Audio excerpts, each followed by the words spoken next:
E aí, turma, tudo bem? Bem-vindos ao canal Física Babel. Essa aqui é a segunda aula sobre termodinâmica. Então vamos lá. De onde que nós podemos ter a relação entre as grandezas físicas que nós podemos mexer, que é pressão, volume e temperatura? Nós podemos tirar essa relação a partir de uma equação que é usada bastante em química também, que é chamada equação de Clapeyron. A equação de Clapeyron é PV igual a nRT.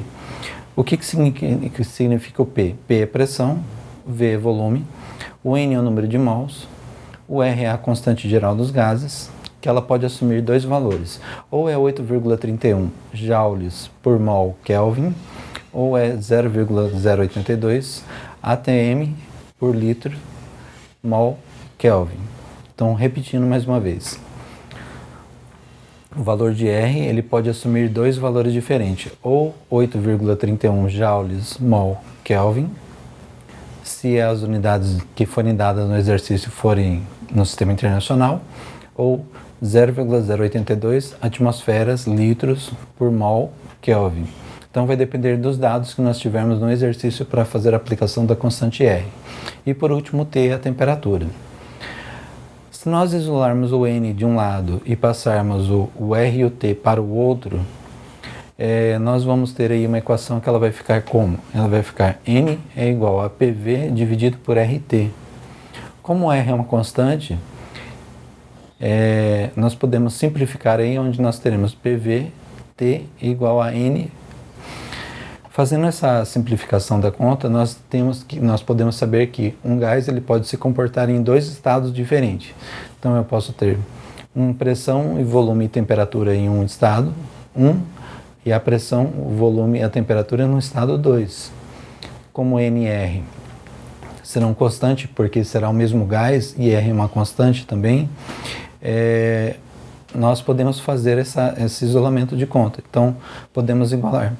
Pressão 1, volume 1, temperatura 1 pode ser igual a pressão 2, volume 2 e temperatura 2.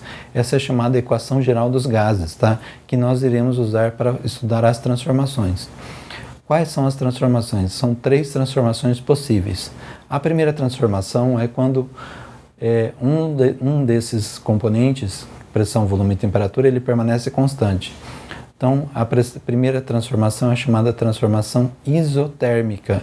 Iso significa mesma, térmica, temperatura. Então, se a temperatura permanecer constante, então nós teremos P1, V1 igual P2, V2. Então, na transformação isotérmica, a temperatura permanece constante. Então, não há alteração de temperatura, sim há alteração de pressão e volume. Como há alteração de pressão e volume, a segunda parte da equação, onde nós teremos pressão 2 e volume 2, será considerada uma constante. Então, por se tratar de constante, essa pressão versus volume, nós podemos saber que a pressão ela é inversamente proporcional ao volume. Então, se eu aumento a pressão, diminui o volume, se eu diminuo o volume, aumenta a pressão, tá? Então, essa aí nós temos o que é chamado de uma transformação isotérmica. Se nós formos construir um gráfico de pressão versus volume aí, aparecerá uma curva, e essa curva ela é chamada de isoterma. A isoterma é a curva onde nós teremos o valor da temperatura. Quanto mais distante estiver o gráfico do eixo de pressão e volume, maior será a temperatura. Então, nós podemos ter várias temperaturas diferentes, constantes, mas a pressão e volume sendo alterado. Essa lei aí da transformação isotérmica é chamada de lei de Boyle-Mariotti. Outra transformação que existe é chamada transformação isovolumétrica. A transformação isovolumétrica ela pode ter três nomes diferentes. Ou ela é isovolumétrica, que mantém iso é o mesmo, volumétrica é o volume, o mesmo volume, ou seja, o volume constante. Ou isométrica, que mantém a mesma métrica, ou seja, a mesma medida. Ou isocórica. Então, são os três nomes para a transformação isovolumétrica. Usando a equação geral dos gases, nós teremos então que tirar o volume da equação, aí nós teremos pressão 1 dividido pela temperatura 1 igual a pressão 2 dividido pela temperatura 2. Não se esqueçam que a temperatura tem que estar no sistema internacional e a pressão também tem que estar no sistema internacional, ou seja, a pressão em newtons por metro quadrado e a temperatura obrigatoriamente tem que estar em Kelvin, tá? Então não esqueçam disso para poder aplicar a essa equação, senão o cálculo ele não dá correto. Então essa relação que nós temos entre a pressão dividida por temperatura, que será uma constante, nós podemos saber que a pressão ela é diretamente proporcional à temperatura. Então, se aumenta a pressão, aumenta a temperatura. Se diminui a pressão, diminui a temperatura. A última transformação é chamada transformação isobárica, ou chamada de lei de Gay-Lussac. Então, a lei de Gay-Lussac, nós temos que o volume 1 e a temperatura 1 variam, enquanto que a pressão 1 ela vai permanecer constante.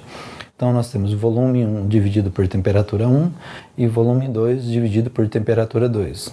Então, dessa relação, nós também podemos concluir que entre volume e temperatura, que será uma constante, o volume é diretamente proporcional à temperatura. É claro que se nós aumentarmos a temperatura de um gás, ele tenderá a ocupar um volume maior. Então, ele aumenta o volume.